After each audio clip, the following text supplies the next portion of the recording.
தற்போது மதிமுக பொதுச் செயலாளர் வைகோ செய்தியாளர்களிடம் பேசி வருகிறார். அதன் நேரலையை பார்க்கலாம்.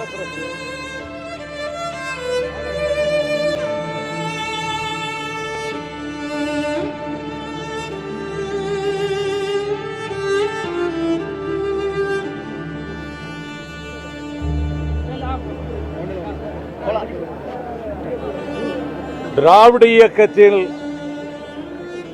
புரட்சி தலைவர் உருவாக்கிய அனைத்து இந்திய அண்ணா திராவிட முன்னேற்ற கழகத்தை 80களில்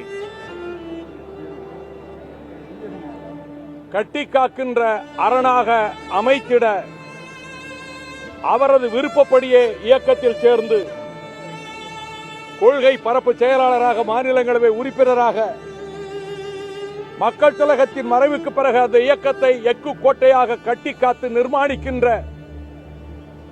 ஈடு இணையற்ற ஆற்றல் அரசியாக திகழ்ந்த என்னுடைய அன்பு சகோதரி, அனைத்து இந்திய அண்ணா திராவிட முன்னேற்ற கழகத்தின் பொதுச் செயலாளரும் தமிழ்நாட்டின் முதலமைச்சருமான மாண்புமிகு சகோதரி புரட்சி தலைவி ஜெயலலிதா அவர்கள் மறைவு கோடானு கோடி தமிழர்களை துயர வெள்ளத்தில் ஆழ்த்தியுள்ளது. லட்சோப லட்சம் அனைத்து இந்திய அண்ணா திராவிட முன்னேற்ற கழகத்தின் அடலேறுகள் நெஞ்சில் இடி விழுந்ததைப் போல கலங்கி தவிக்கிறார்கள். தாயை இழந்த சேய், பிள்ளையை இழந்த தாய் கதறுவதைப் போல ஒவ்வொரு குடும்பத்திலும் ஏழை எளிய குடும்பங்கள் வேதனைப்பட்டுக் கொண்டிருக்கின்றன. 1984 ஆண்டில் மாநிலங்களவையில் அடுத்தடுத்த இருக்கைகளில் நாங்கள் இருந்தோம்.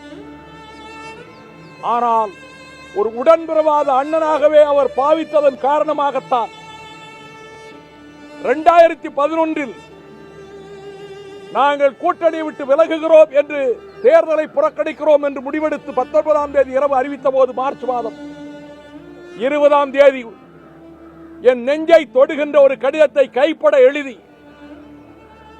முதிர்ந்த அரசியல்வாதியான உங்களுக்கு முடிவெடுக்கிற சகல உரிமையும் உண்டு, ஆனால் என்னாலும் உங்கள் மீது மரியாதையும் அன்பும் கொண்டிருக்கிற உங்கள் அன்பு சகோதரி என்று கையெழுத்திட்டு இருந்தார்.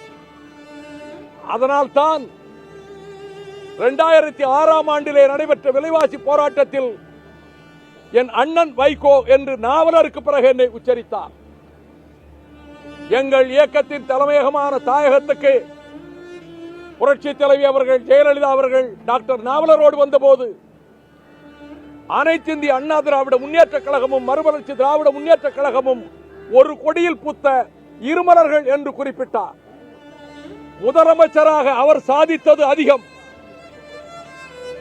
நதிநீர் பிரச்சனைகளில் பிறர் துரோகம் செய்திருக்க, முல்லை பெரியார் பிரச்சனையில் வெண்ணிக்கு கட்டிய அணையை காப்பாற்றித் தருவதற்குரிய நடவடிக்கைகளை சட்டத்துறையின் மூலமாக நீதிமன்றத்தில் நிலைநாட்டியவர் அந்த வீராங்கனை தான். துணிச்சல் மிக்கவர், தைரியமானவர், எதற்கும் அஞ்சாதவர். 300 ரவுடிகள் சேர்ந்து கொண்டு கன்னடம் வாழ்க, தமிழ் ஒழிக என்று கோஷம் போட சொன்ன போது, அப்பொழுது அவர் அரசியலில் இல்லை, சினிமா ஷூட்டிங் மைசூரிலே, நான் ஒரு தமிழச்சி, தமிழ் வாழ்க என்றுதான் சொல்வேன், என்னை அடித்து கொன்றாலும் கவலைப்பட மாட்டேன் என்று முழங்கியவர். அந்த வீர உணர்ச்சி வீரத்தாய் வேலுநாச்சியாருக்கு இருந்த அந்த ஆளுமை சக்தி தமிழ், ஆங்கிலம், கன்னடம், தெலுங்கு, இந்தி அத்தனை மொழிகளிலும் பாண்டித்யம் பெற்றவராக திகழ்ந்தார். சமூக நீதியில் அரசியல் சட்ட திருத்தத்தை கொண்டு வர ஏற்பாடு செய்தார். நான் நடைபயணம் போறேன், ஆனால் அதற்காக ஓட்டு போட ராஜ்யசபாவுக்கு போய்விட்டு வந்தேன். அவர்களுடைய சாதனை என்று கூறுவது, ஈழத் தமிழர்கள் மரண பூமியிலே தவித்த போது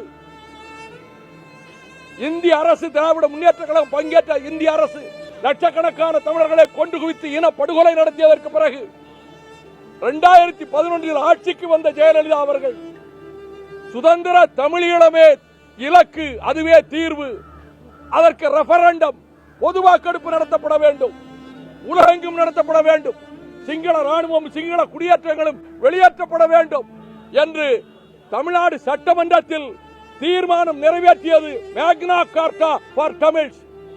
1000 ஆண்டுகளானாலும் சரி, இந்த உலகம் உள்ளவரை இந்த தீர்மானம் 7.5 கோடி மக்களின் இதயதாகமாக இருக்கிற சட்டமன்றத்தில் ஜெயலலிதா நிறைவேற்றிய இந்த ஈழத்தமிழர்களுக்கான சுதந்திர தமிழீழ தீர்மானம் வரலாற்றில் கல்வெட்டாக பதிந்து விட்டது.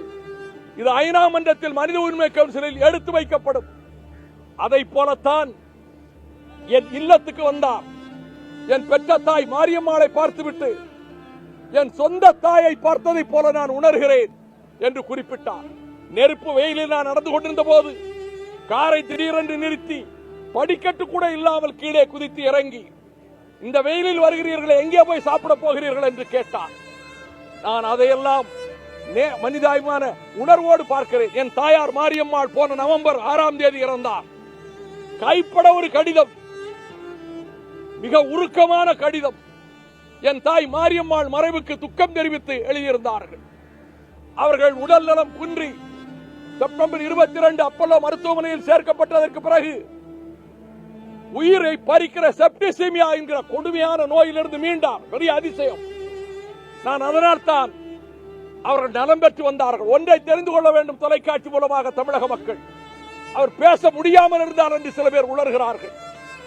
சன்னமான குரலில் ட்ரைகாஸ்டமி வச்சிருந்த போது பேசினார். மரணப்படுக்கையில் இருந்த போதும்